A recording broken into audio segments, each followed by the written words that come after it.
O Git é uma ferramenta extremamente importante quando o assunto é produtividade. E eu digo isso porque, por experiência própria, eu fiz parte dos 80% dos desenvolvedores que se limitavam a comandos muito básicos. Aqueles primeiros comandos que a gente aprende quando a gente começa a entender o Git, que é git add, git clone, git commit, git push, pull. Então você clona o seu repositório ali na organização da sua empresa, você cria uma branch, você trabalha nela, resolve um fix, cria uma feature nova, comita isso, sobe, faz um pull request ali, o seu tech lead faz um code review, aquele processo bem simples. Mas quando você começa a ter conflitos mais complexos ali, com várias linhas de código, existem alguns comandos que facilitam muito o seu processo. Inclusive comandos que te ajudam a encontrar bugs dentro da sua aplicação, commits que quebraram alguma coisa, facilita muito na hora de encontrar, fazendo busca binária, por exemplo, como é o caso do git bisect, né? E são comandos que eu vejo que muita gente não usa e acaba melhorando muito a sua produtividade. Então, como eu cheguei a essa conclusão? Eu pensei, cara, quero entender como alguns desenvolvedores são extremamente produtivos e outros não. Então, eu fui discutir com os desenvolvedores ali que eu trabalhei ao longo da minha carreira, perguntei para uma galera muito grande, assim, que são sensacionais, abri post no Reddit e eu percebi que muita gente falava muito do Git, né? Parar de se limitar àqueles comandos básicos ali que acabam resolvendo muito a sua vida, mas que te deixa muito preso, tá? E te dá a falsa sensação de alta produtividade e começar a focar muito mais dentro dos comandos mais avançados que podem otimizar o seu tempo e facilitar a sua trajetória.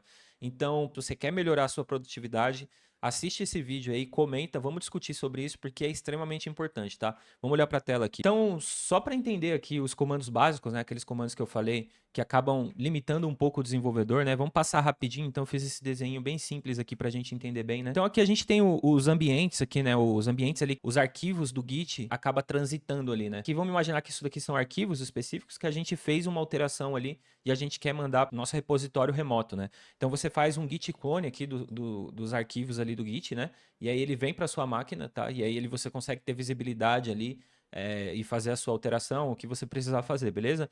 E aí, o primeiro passo aqui é quando você faz alterações, é fazer aquele git add, né? Que você pode passar o git add ponto, que ele vai pegar todos os arquivos que foram alterados e jogar para staging, né? Ou você pode passar git add e o nome do seu arquivo específico, tá? Você tem o git reset também para voltar ele, é pouco utilizado ali, eu vejo que muita gente acaba usando via interface ali no VS Code da vida. Beleza, e aí depois que ele está em staging, ele está preparado para ser comitado, né? Que é o momento que você cria realmente o commit, é onde o Git vai pegar as diferenças que foram feitas ali naqueles arquivos, vai criar os metadados ali, o seu nome de autor, dados ali como data de commit, e o hashzão, que a gente vai entrar mais a fundo disso daí, o hash ali do blob, que é exatamente os arquivos ali, né? A estrutura do arquivo que o Git cria. Então ele pega esse cara, comita e aí ele vai para o repositório. Tá ainda local, beleza? E aí depois você tem o push, né? Que é você fez as alterações, pega e manda essas alterações para o repositório remoto, que foi aquele repositório que você clonou ali, né? Que você tá setado ali, beleza? E com isso você tem o Git pull também, né? Que você já tem o código na sua máquina, mas você quer atualizar ele ali, né? Então você tá ali na branch master, você quer pegar todas as alterações da branch master que está no ambiente remoto, né? Então aí você dá um git pull e ele traz essas informações ali, talvez tenha um conflito, alguma coisa desse tipo, e a gente vai entrar mais a fundo.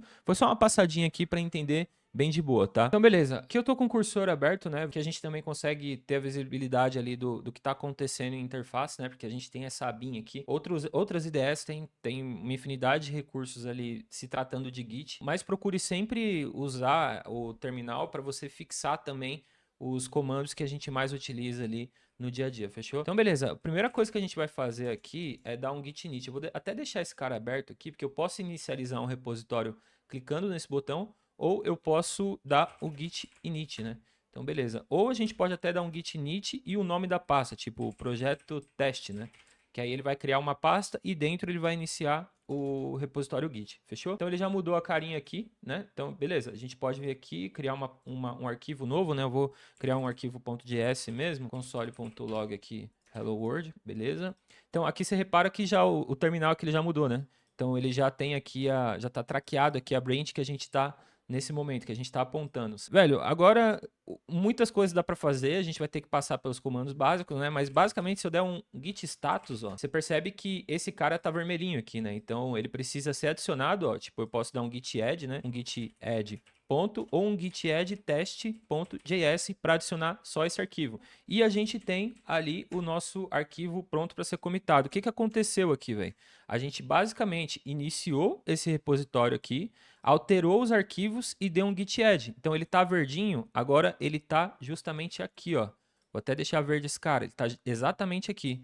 Se ele tivesse aqui, ele estaria vermelhinho, né? Como tava ali no exemplo que a gente deu ali, no arquivo que a gente deletou, fechou? Então, beleza, eu vou comitar esse cara aqui, ó. Git commit-m. Git commit-m ponto, né? Aí ele vai passar o ponto ali como mensagem. Então, tranquilo, a gente comitou esse cara, né? Então, o que aconteceu agora?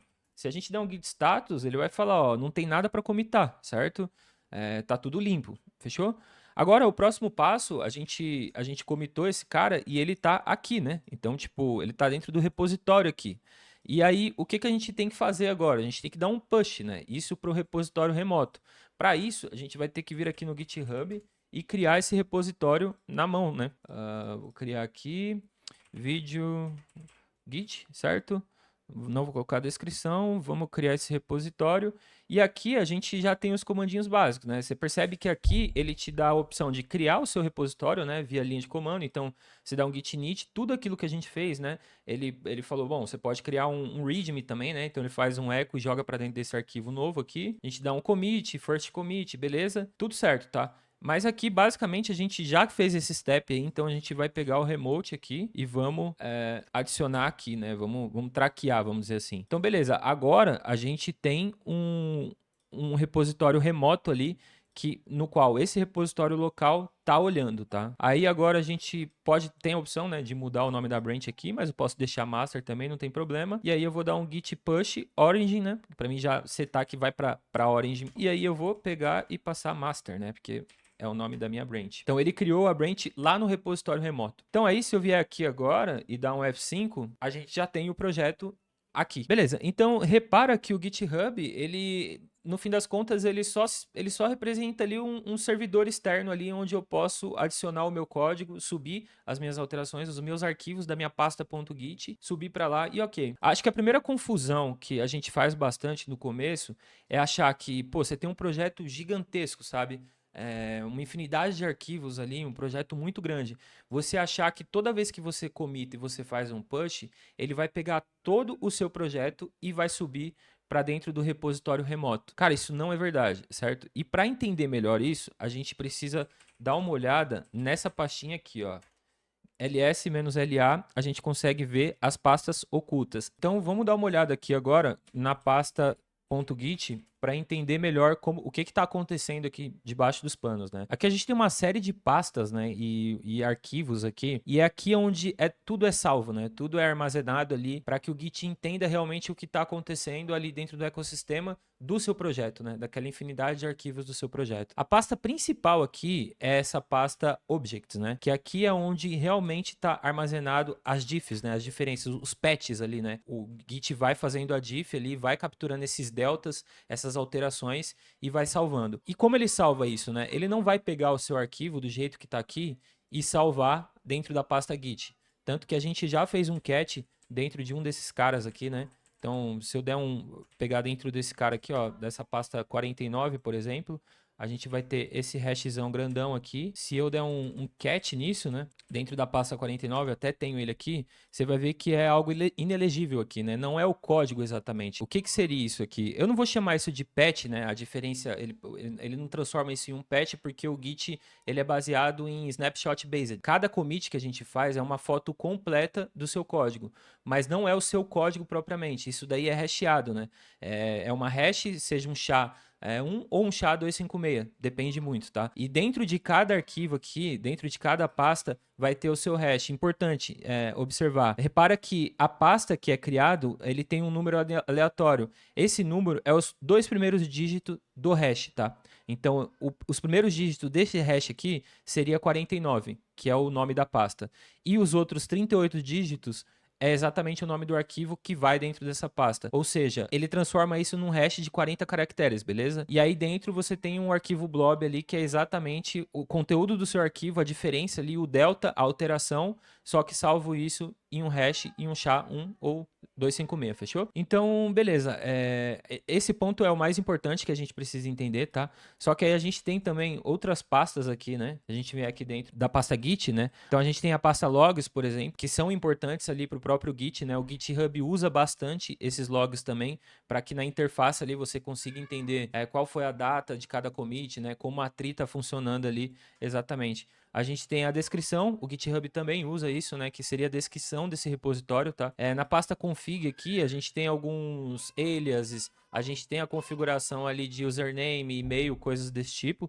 No head é exatamente a branch que você está atualmente, né? Então tem essa informação, beleza? Tem alguns hooks também. Aqui esses hooks, ele é bem interessante porque aqui você tem um sample aqui, né? Que seriam uns exemplos de hooks já prontos aqui. A gente pode personalizar isso, a gente pode criar alguns hooks específicos para limitar ali um commit mal formatado. Então tem algumas libs que usam esse recurso, né? Então, tipo, você tem, se não me engano, o Husky, né? Que faz esse tipo de análise quando você vai commitar ali. Ele roda alguns scripts para entender se o seu commit tá com uma mensagem no padrão, enfim. Aí a gente entraria em outro tema que seria padrão ali de Git, né? Mas beleza, então a gente tem essas pastas aqui. Essas são as mais importantes, né?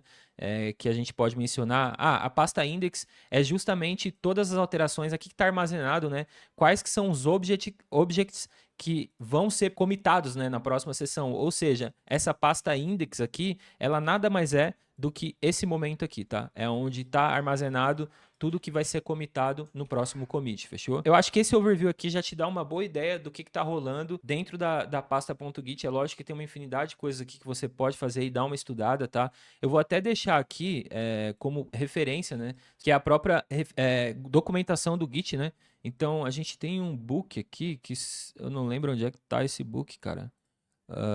Deixa eu ver aqui, que é informações de instalação, beleza. Learn, aqui ó, Prob Git book, né? Então aqui a gente já tem uma infinidade de coisas aqui que te ajuda bastante. Então eu sugiro que você pega isso aqui e dê uma lida, tá? Aqui ó, Git internals, né? Então aqui ó, dentro de Git Objects, ele tem uma explicação muito, muito foda aqui sobre tudo isso que eu te falei, né? Então, tipo, ele cria um arquivo aqui, ó, ele roda um comando hash object, que é um comando que a gente não costuma utilizar, né? Que ele vai criar a hash do seu próprio arquivo, né? De acordo com esse conteúdo ali que tá dentro do arquivo. Enfim, por que essa hash foi criada, como ela foi estruturada, etc e tal. Aqui, esse cara aqui é muito bom. Então, dá uma lida nesse book aqui, que ele é sensacional. E se eu não me engano, ele tem em português aqui, velho.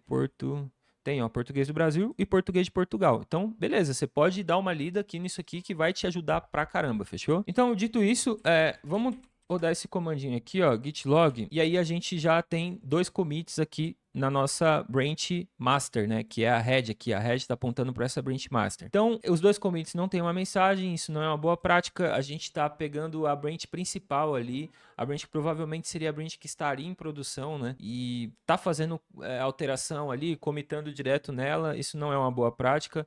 Então, vamos dar um git checkout "-b". Aqui eu estou criando uma nova branch, né? Então, eu vou chamar essa nova branch aqui de fit 1, tá? Também não estou seguindo nenhum padrão de nomenclatura aí. Então, vamos trabalhar bem no básico aí para não misturar os assuntos. E aí, aqui, eu vou criar um outro arquivo aqui, sei lá, vamos criar um algoritmo, sei lá, buscar o valor menor e maior ali de um array, por exemplo. Min e max, né? E aí vamos pedir para o nosso cursor. Então eu vou pedir para ele criar aqui um algoritmo de busca do valor mínimo e máximo aqui de um array de 100 posições, né? Tá, enquanto ele cria, a gente sabe que o nosso repositório aqui tá clean, né? Então não tem nada aqui para a gente comitar. Ah, não, eu criei o arquivo agora, né? Mas ele tá fazendo a alteração ali. Então são 2 algoritmos, a gente nem vai usar esses algoritmos aqui, eu só coloquei aqui pra gente ter realmente um código aqui pra gente ir comitando e vendo as diferenças, né? Então beleza, então agora eu tenho esse arquivo, eu vou dar um git add nele e vou comitar, né? Vou passar também sem mensagem. Não, esse vamos fazer diferente, né? Então, mensagem de commit, beleza? Vamos subir isso aqui para branch. Nesse momento, ele vai pedir para que a gente crie, né, essa branch no repositório remoto, né? Então, a gente precisa passar esse comando set upstream uma primeira vez aí. Depois é só o git push e já era, fechou?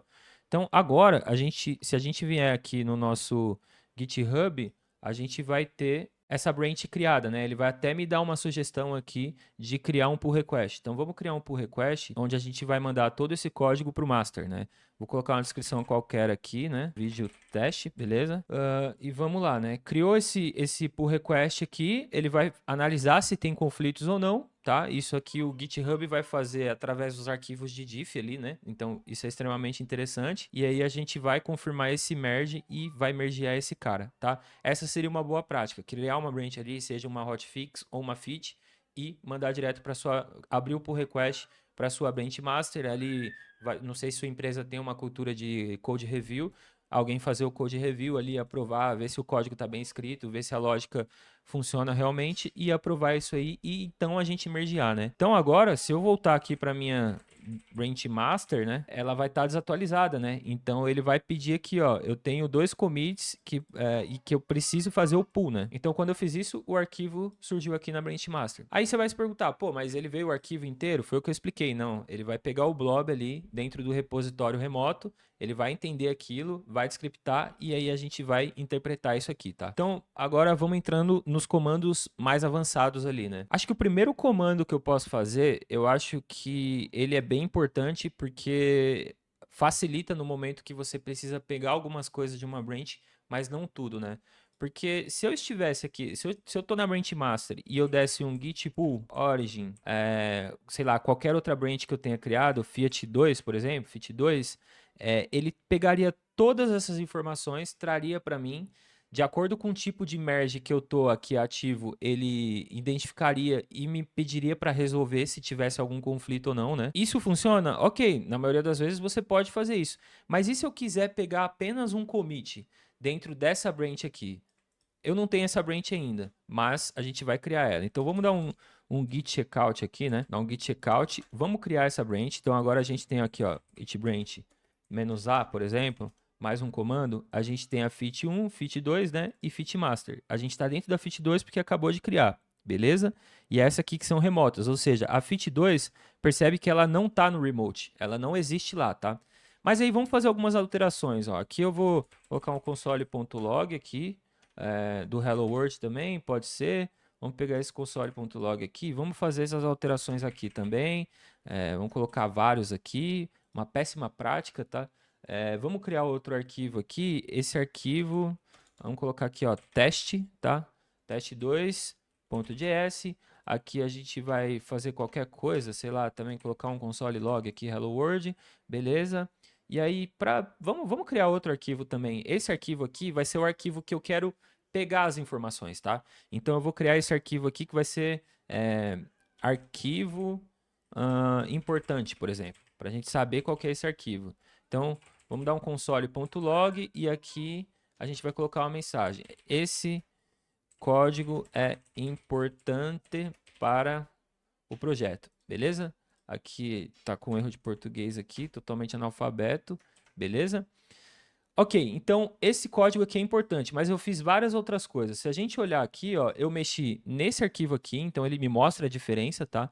Então eu mexi nesse cara aqui, eu mexi nesse, enfim, eu criei esse arquivo aqui, né? O arquivo importante. Então, beleza. Então, todos eles estão no meu repositório local, né? A gente está exatamente aqui, ó. Esses caras não estão prontos para ser comitados, mas eu vou fazer o seguinte: eu vou subir todos eles para essa branch no remote, eu vou subir ela para lá. Então, vou dar um git add ponto, eu quero incluir todos esses caras aqui e vou dar um git commit, né? Git commit -m, e aí vamos passar uma mensagem aqui, vamos subir tudo, tá? Então, beleza, vai ser essa mensagem e vou dar um git push, né? Aí ele vai me pedir para mim setar essa branch aí, criar essa branch lá no ambiente remoto, né? Então, vou criar esse cara. Beleza, e ele subiu aqui. Eu poderia vir aqui e fazer a mesma coisa que a gente fez antes, né? Criar um pull request, mas eu não quero fazer isso. Agora, o que eu posso fazer, né? Eu posso voltar para minha branch master, git checkout. Eu posso usar também outro comando, tá?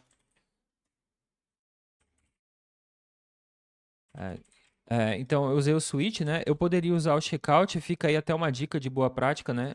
O checkout, ele tem algumas atribuições a mais, né? Às vezes ele pode fazer como ele faz algumas funções a mais, ele faz um restore, por exemplo, então você pode dar um restore em um commit ali, pode gerar mais confusão, ou seja, abre mais precedentes para você cometer erro, né? O switch, ele serve apenas para isso, tanto para criar uma branch ou mudar para essa branch. O checkout também, ele serve para mudar e criar, mas ele faz outras coisas ali que pode gerar um pouco de confusão, tá? Então sempre usa o switch para mudar de branch, beleza? Então fechou, entendemos mais um comando aqui. Aí agora a gente mudou para branch master, né? E repara que na branch master a gente não tem aqueles arquivos que a gente criou lá dentro da nossa nova branch, né? Aí eu vou rodar aqui, por exemplo, git log. Então a gente não tem aqui os commits que foram feitos naquela branch, né? Que na verdade foi um commit só.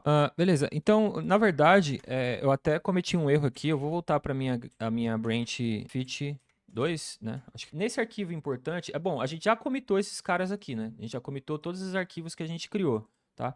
Mas aí eu vou fazer uma outra alteração nesse arquivo importante aqui, que é exatamente o código importante, né? Então eu vou até criar uma função que vai retornar, sei lá, um null, mas o nome dela função importante, tá? Function, tá?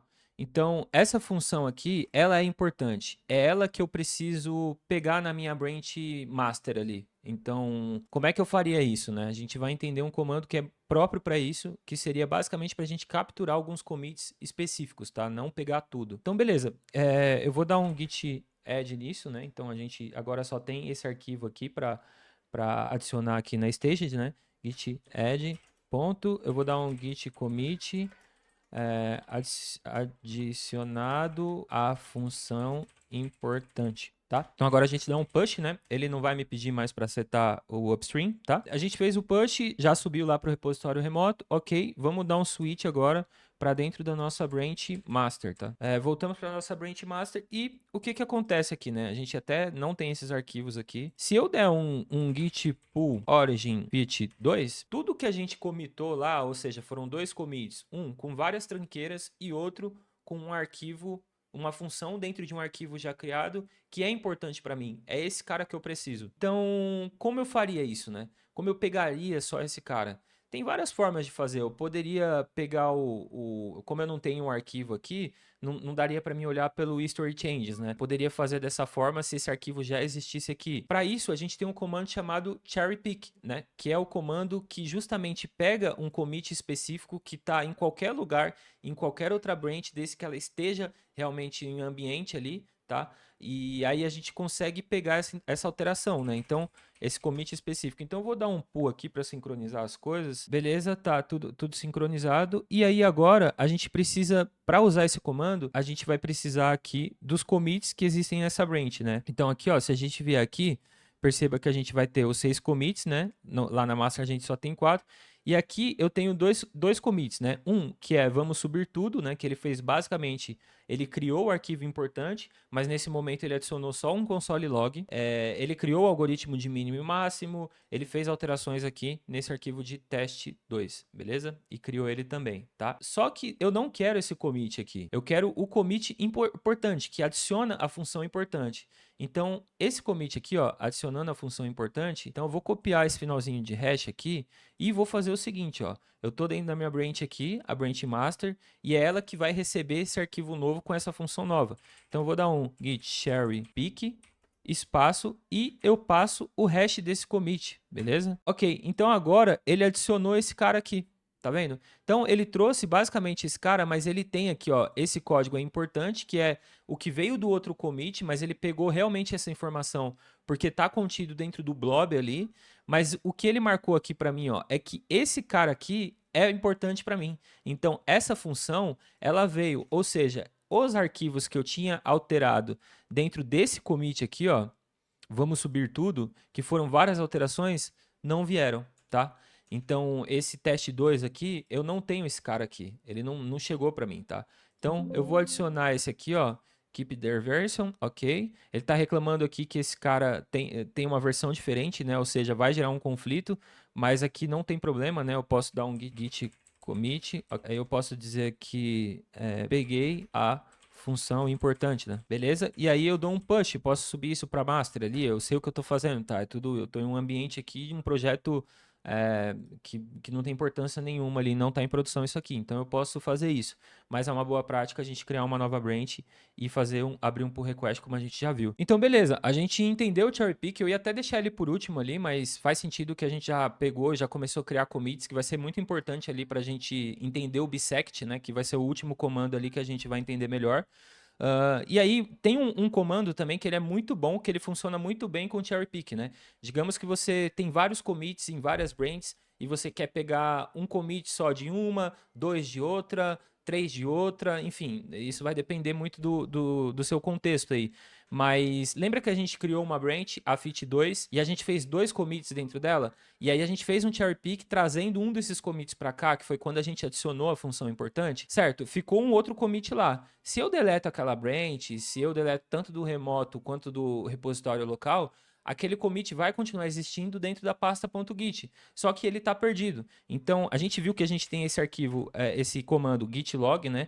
Que tem os logs principais aqui, né? Então, ele traz os metadados também, né? Quem foi que commitou, data, enfim. Se a gente digitar um key aqui, a gente sai dele. Mas um comando que funciona muito bem com cherry pick, que ele é como se fosse uma base ali para você entender o que você vai puxar. Esse comando aqui, ó, git ref log. Esse git ref log, ele é extremamente importante, velho, porque tudo que a gente foi fazendo ali, todos os comandos que a gente foi utilizando, por exemplo, a gente fez um cherry pick da branch fit2, né? A gente fez um cherry pick e nesse commit aqui, ó, peguei a função importante, que era exatamente esse commit aqui, né? Que ele criou esse commit novo.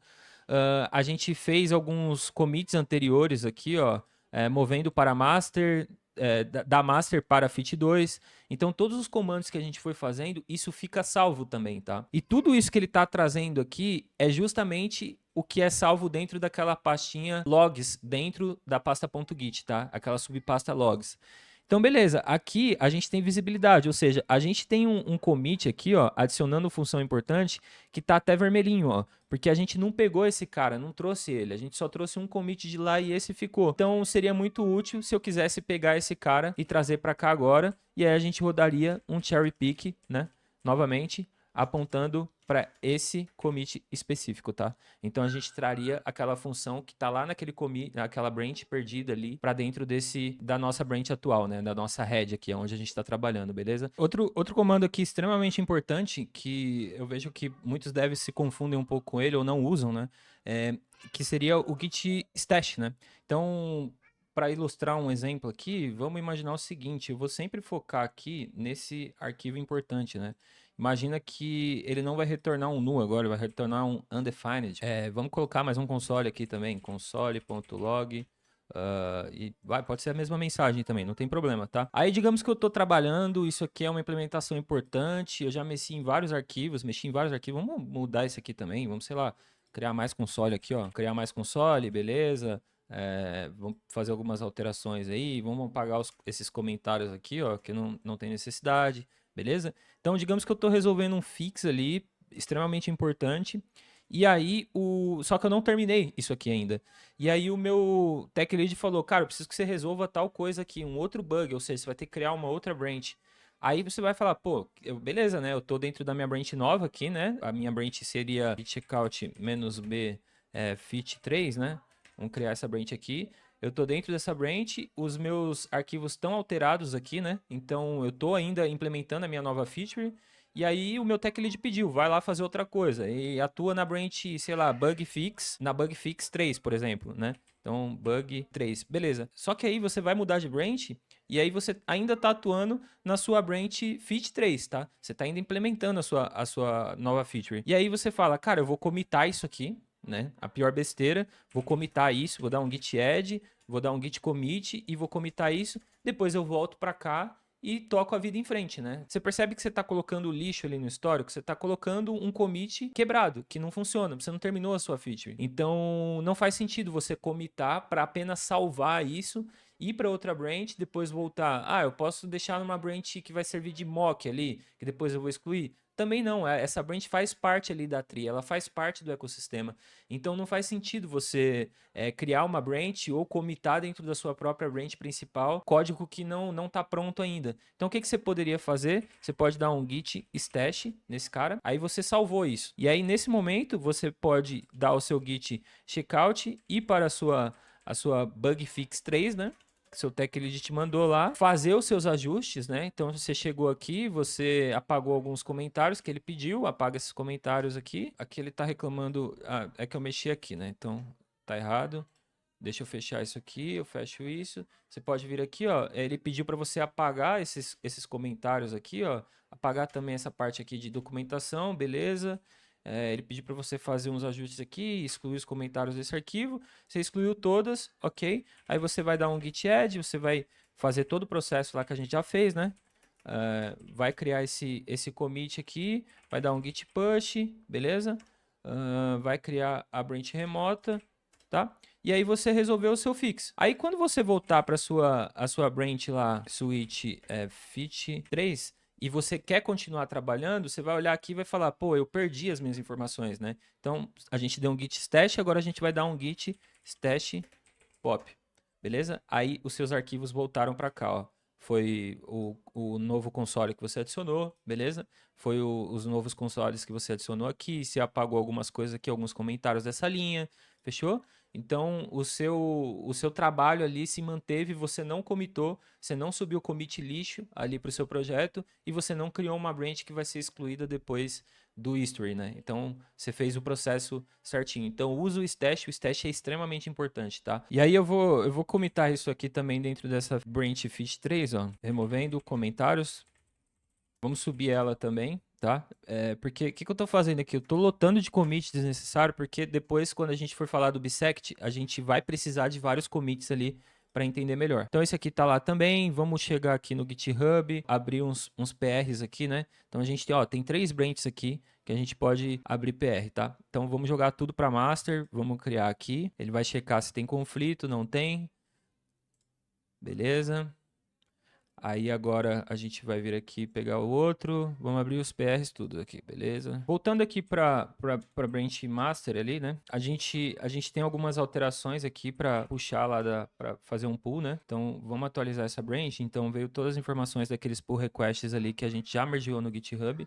E aí agora a gente vai falar sobre os tipos de merge, né? Que são extremamente importantes, a gente precisa entender isso, tá? Porque eles interferem muito no tipo de histórico que você quer ter no seu projeto, né? Seja um histórico mais simples, um histórico mais rico, ou excluir o histórico quando você faz um merge ali de uma outra branch para dentro da sua branch de produção ali. Lembrando que tudo isso interfere, né? Porque se você exclui o histórico, muito provavelmente você não vai ter ali um commit perdido que você possa fazer um cherry pick, né?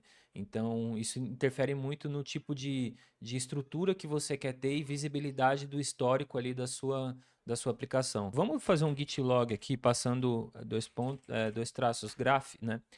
Percebe que aqui ele adicionou no cantinho, né, além dos logs, algumas movimentações aqui no graph, né? No gráfico a gente tem durante o nosso trabalho aqui, né? A gente tem aqui, por exemplo, o commit, a branch que ela é criada, ela sai da master, né, que é essa linha lateral aqui, e depois ele volta, né, que é quando a gente mergeia. Ele cria uma mensagem aqui. De onde vem essa mensagem, né? Então é aí que a gente vai entrar nos tipos de merge que a gente tem, tá? A gente tem essa visibilidade do gráfico aqui também nessa área de graph aqui do próprio Git, tá? Do próprio cursor ou VS Code, depende de qual você está usando aí. Mas a gente consegue observar aqui com mais clareza, né? Então fica mais ilustrado, é melhor do que aqui no terminal. Mas se você não tiver esse recurso, você pode usar esse traço graph aí, tá? Então aqui ele tem todo o histórico, ó, tá vendo? Do que aconteceu, dos merges que foram feitos e dos commits, beleza? Então, acho que o primeiro tipo de commit, o primeiro tipo de merge que é extremamente importante, né, é o fast forward merge, né? Então, esse cara aqui, ele é extremamente importante porque ele é mais simples quando você vai fazer o merge, né? Então, ele mantém o seu histórico, mas ele mantém com um histórico mais linear, que é mais ou menos isso aqui que está acontecendo, né? Então, o que o Fast Forward faz, né? ele basicamente, quando você quer mesclar, você quer fazer um merge de uma branch para dentro da sua branch main ou master, né? No nosso caso aqui é master. Então vamos até criar uma branch aqui específica, git checkout -b. E aí a gente vai fazer outras alterações aqui, né? A gente vai excluir esses comentários aqui, beleza? A gente tinha até um conflito, né, nessa linha, porque o comentário não veio para cá, a exclusão do comentário. Então vamos arrancar esses comentários aqui, ó. A gente definiu que não é uma boa prática comentar o código. A gente vai fazer código autodeclarativo, né? Então, não faz sentido manter esses caras aqui. Esse aqui de documentação a gente deixa, beleza. Então, eu fiz algumas alterações aqui. Eu vou commitar só um desses, tá? Dar um git commit -m, tá? Vamos movendo comentários inúteis, beleza?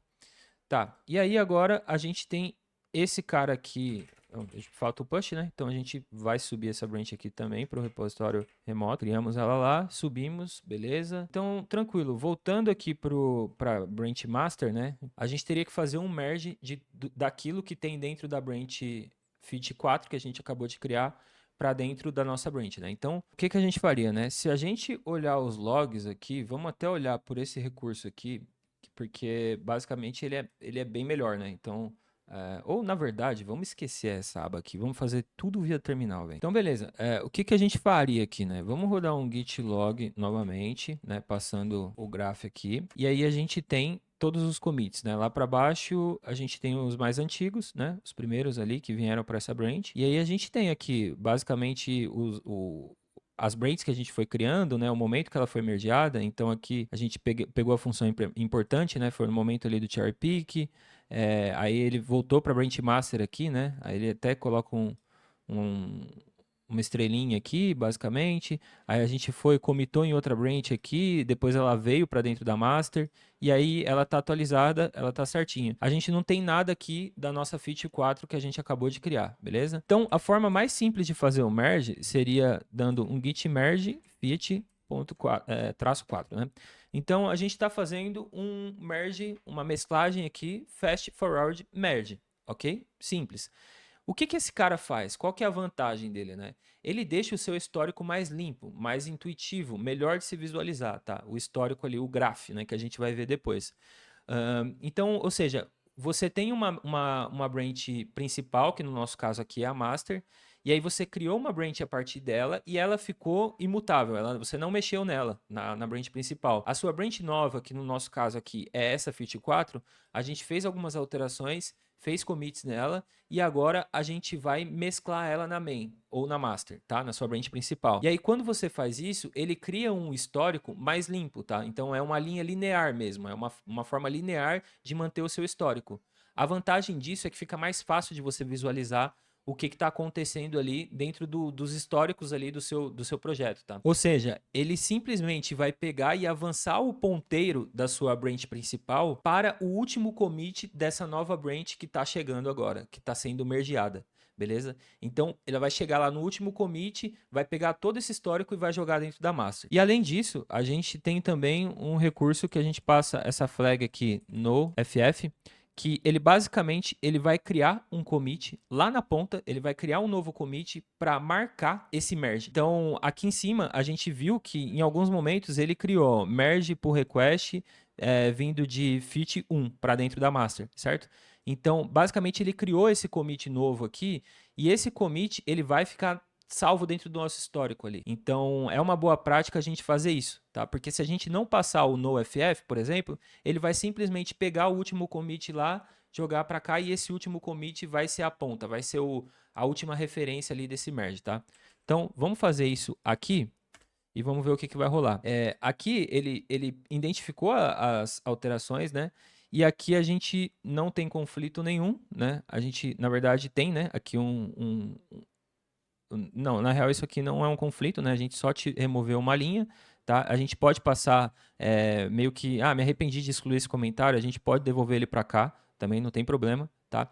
E aí, tipo, esse é o estado aqui que a master se encontra e aqui é o que tá vindo aqui da sua branch nova, beleza? Então, aqui ele criou um novo commit. Se eu não tivesse passado o NoFF, o que ele ia fazer? Ele ia simplesmente ver que não tem conflito, mergear e acabou, entendeu? Então, aqui a gente adicionou, beleza? A gente pode continuar. Então, a gente pode dar um git commit, né? E aí ele criou esse novo commit e jogou tudo para dentro da master, beleza? Dentro da master agora, ela tá atualizada. Beleza, e aí para olhar isso, agora, o que, que a gente faz aqui? A gente deu um git log, git log traço graph. E aí agora a gente tem esse último commit que a gente acabou de criar, tá? Então, o que, que aconteceu aqui? A gente foi para Fit 4, né? Fit 4, fez o removendo comentários inúteis, e aí a gente fez um merge aqui. Ele criou um commit automático aqui, porque foi o arquivo que passou ali, sem revisão, né? E aí depois a gente criou esse commit aqui, que foi o arquivo que a gente commitou na mão ali, né? Que foi o merge. Mas aqui, nesse ponteiro aqui, ele basicamente juntou os dois, tá? Então você tem uma linearidade aqui, né? Você tem apenas duas linhas paralelas aqui. Ele entrou, ele saiu, né? Criou a branch, commitou e depois ele entrou de novo. Fechou? Fazendo uma analogia, você imagina uma estrada que segue contínua e de repente ela bifurca, mas lá na frente ela se encontra de novo. Esse ponto aqui seria o merge. O próximo tipo de merge, que esse é muito utilizado, principalmente é recomendado quando você está trabalhando em equipes maiores, né? Porque você quer um histórico mais rico, você quer saber quem contribuiu ali, você quer ter um contexto melhor do seu Git, fechou? Então, esse seria o three-way merge, né? Beleza? Esse cara aqui, ele é extremamente importante, porque o que que ele faz, né? Ele vai salvar todo o histórico disso tudo, tá? Vai ser um histórico um pouco mais complexo ali, mas ele é muito mais útil. E aí, quando você faz o merge ali, ele vai juntar tudo e vai criar um commit se não houver conflitos, né? Ele vai pedir para você resolver o conflito, é evidente, mas no final das contas ali você mergia. E aí, quando a gente fala de conflito, por que que isso é importante, né? Porque quando você está trabalhando numa equipe grande, então vamos mais uma vez, né? Git checkout "-b fit 4, tá? A gente está git checkout "-b", coloquei espaço aqui, fit 4 ele já existe, né? Então agora é a 5, tá? Então a gente foi para fit 5, a gente criou agora, nesse exato momento, a partir da master. Então, essa Fit 5, ela não tem alteração nenhuma. Ela é exatamente o espelho da master. Só que enquanto você está trabalhando nessa feature aí, o seu coleguinha do time foi lá e resolveu um bug. E ele já abriu por request, ele já mandou tudo para master, certo? E esse bug foi exatamente nos arquivos que você ia alterar. Então, vamos lá. Como é que a gente poderia ilustrar isso, né? Vamos voltar aqui para o nosso para nossa bench master, né? Então vamos lá, git checkout master. E aí aqui a gente vai apagar essas linhas aqui, como a gente havia dito, né? Seu colega veio e resolveu o bug, né? Ele fez um fix aqui, né? Ele fez um fix do bug do console log, beleza? Vamos commitar, beleza? Git push, tá direto na master lá. Beleza. E aí você tá lá, bonitão, trabalhando na sua nova feature, né? Na Fit 5. Você tá trabalhando lá e você tá aqui com as linhas de código ainda, tá? Você não atualizou. Aqui eu cheguei aqui, eu vou mudar esse cara aqui, né? Eu vou fazer o seguinte aqui. Eu vou melhorando o layout, né? Eu mudei esse console aqui, tá? Vamos supor que esse console aqui é alguma coisa, algum traqueamento de log, alguma coisa desse tipo. Aí, beleza, eu fiz a minha alteração aqui, eu dou um git add, tá? Tranquilo, vou adicionar tudo, git commit, "-m", vamos passar ponto mesmo para ser rápido. E vamos fazer o git push, né? E aí, beleza, fizemos o git push. Beleza, então a gente voltou aqui para nossa branch master. Então, aí agora a gente vai fazer o git merge, né? Merge, Fit 5, beleza. O que que tá rolando aqui, né? Pô, mas Raul, você tá usando o mesmo comando de novo, né? O que que diferencia o fast forward do three-way merge, né? Boa pergunta, né? O que diferencia é basicamente o ponto que a sua branch principal, a branch que vai ser mesclada, está. Se você está trabalhando em um repositório sozinho, é muito natural que você crie uma branch e você trabalhe nela e você não altere a master ou a main. Você não altera a sua branch principal ali, a branch que está em produção. Então, quando você vai mergear isso na sua branch principal, na sua branch de produção, o que vai acontecer? É um fast forward. Quando você está trabalhando em times, basicamente a chance é muito grande de haver diferenças nessa branch. Então, você está fazendo um merge three-way, ok? Que é um merge de 3 pontos. Eu vou explicar isso melhor quando a gente olhar para o gráfico. Então, bora lá. Vamos fazer esse merge. E aí, cara, ele identificou o conflito, né? Ele puxou esse arquivo aqui, ó, A gente pode resolver no editor mesmo, né? Então, aqui a gente tem a incoming, né, que é exatamente o que está chegando para a branch master, e a gente tem a current, né, que foi o que o nosso colega resolveu de bug lá, ó. Ele pegou e apagou tudo. Basicamente, você tem a visibilidade aqui, né? Então, para resolver esse cara aqui, vamos aceitar esse incoming, tá? E dar um complete. Então, e agora, ó, a gente tem o nosso... Ele voltou as linhas aqui, aí você pode até apagar esse cara aqui, né? A gente teria que fazer isso vindo exatamente aqui. Então a gente pode tirar. O seu colega combinou que não teria esse excesso de log, mas o seu log que você colocou era importante, então ele vai continuar aí, beleza? Então fechou. Aí feito isso, a gente adiciona essa alteração também, né? E dá um git commit conflict e aí a gente commitou e fez um push, beleza? Então a gente pegou a nossa branch, a gente fez um merge three-way merge, e aí a gente tem agora um merge de 3 ponteiros, e é o que a gente vai ver nesse git log aqui, ó. Então aqui tá a grande diferença, né? Então, repara o seguinte, a gente tem o nosso último commit aqui, né, na branch, a gente criou a branch nova, então a gente saiu, então ela tá aqui, ó, e a gente fez aquela alteração lá, e comentou como ponto ela, né? Só que aí o seu coleguinha, que no caso aqui sou eu, né? A gente tá no mesmo projeto aqui no mesmo repositório. Eu fiz um fix do bug do console. O seu coleguinha foi lá e fez esse fix direto na master lá. E aí, quando ele fez esse fix lá, fez a alteração na linha que você iria alterar e gerou o conflito. Quando você for voltar aqui, você foi mergear, você teve que comitar o merge conflito. A gente não passou 2 pontos no FF, tá? Então, tipo, a gente iria passar direto se não tivesse conflitos, né? Então, ele não criou um commit ali de encontro ali da bifurcação. Lembra que eu falei? Quando as estradas, elas se bifurcam e lá na frente elas se encontram, ele cria um commit ali para identificar aquele encontro, né? Aquele merge. A gente acabou fazendo na mão porque tinha um conflito. Se não tivesse, ele iria passar direto, tá?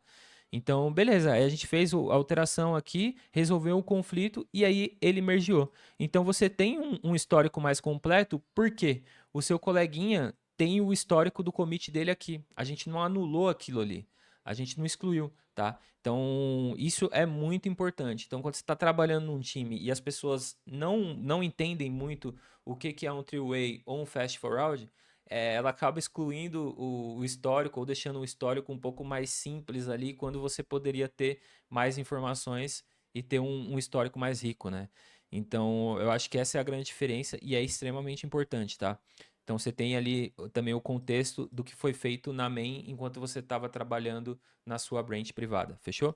O último comando que eu vou explicar aqui é o git bisect, né? O que esse cara faz? O git bisect nada mais é que a implementação de um algoritmo de busca, né? Um algoritmo de busca binária, no caso, é um binary search, implementado nos commits. Para que ele serve no final das contas? Basicamente, imagina que você está trabalhando numa branch que tem mais de 100 commits. Um deles, ele está quebrado. Ele tem algum código ali que está gerando uma falha, um bug, está muito complexo de encontrar e você não sabe o que está causando. Então, o que você faria, né? Você iria em commit por commit, rodando a aplicação, testando. Então, ao invés de você passar em commit por commit e ir testando e rodando a aplicação para ver se você encontra o commit que realmente está quebrando a aplicação, não faz sentido. O ideal é você usar uma busca binária ali para você encontrar esse commit. É isso que o Git faz, né?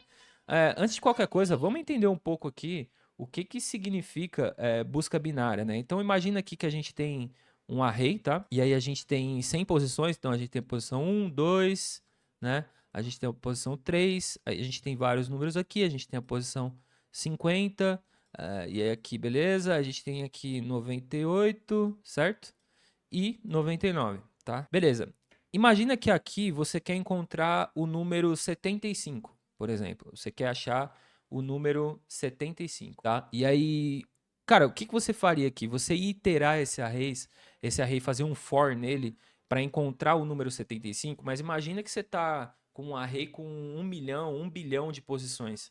Não faz sentido você iterar ele. E seria gastar muito desempenho. Você ia ter uma complexidade logarítmica absurda ali, tá?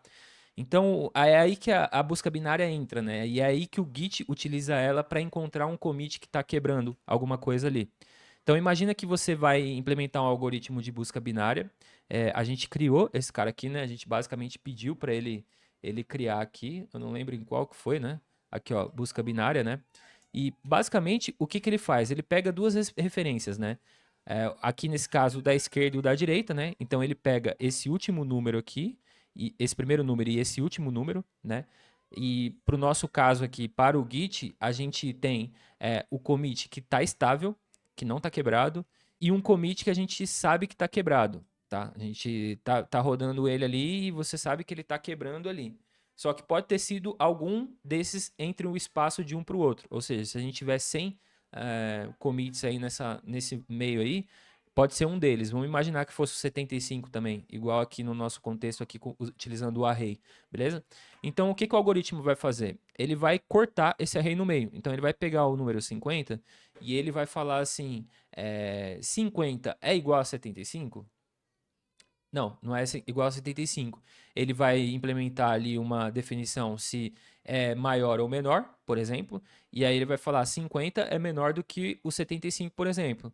E aí, beleza, ele vai falar, então, desconsidera tudo isso que está atrás do 75, antes do 75, e aí o array passa a ter esse formato aqui, ó. Então ele vai começar a cortar daqui para cá. Aí ele vai fazer um corte no meio e aqui no corte do meio ele vai achar o 75. E aí ele vai fazer a comparação, né? 75 é igual a 75? Sim, então perfeito. A gente achou o número. Então a gente, em duas posições, em duas tentativas, a gente encontrou o número que a gente queria, certo? Então o algoritmo de busca binária é exatamente assim. Para o nosso caso do Git aqui, a gente está procurando o commit que funciona ou não. Então não tem uma lógica de validação. A validação ali seria você realmente pegar aquele commit, rodar ele na sua máquina e testar para ver se ele está funcionando ou não. Se ele não está funcionando e aí em paralelo encontrou algum que está funcionando, então é aquele que quebrou, beleza? Então você vai fazendo essa comparação e vai sinalizando ali para o Git, bom, esse funciona, esse não funciona, tá? E aí ele vai cortando toda a árvore de commits ali para ele encontrar o commit perfeito, né? E é isso, eu acho que esses comandos aqui, eles são os principais ali, né? Quando você avança mais no Git, te facilita demais. É claro que alguns comandos no começo pode ser mais difícil de você utilizar, de adaptar ou até mesmo entender, mas é extremamente importante você começar a se adaptar ali, usar nos seus projetos para você entender melhor e ter um desempenho melhor, ter uma produtividade melhor, né? Então é isso, espero que você tenha gostado. Ativa aí o sininho, se inscreve nesse canal, dá essa força aí, porque dá um baita trabalho criar esse tipo de vídeo. Mas eu espero ter ajudado. E se você curtiu e aprendeu comigo, se inscreve aí que vai ter vários outros vídeos aí, bem técnicos, para a gente aprender bastante e evoluir junto. Fechou? Valeu!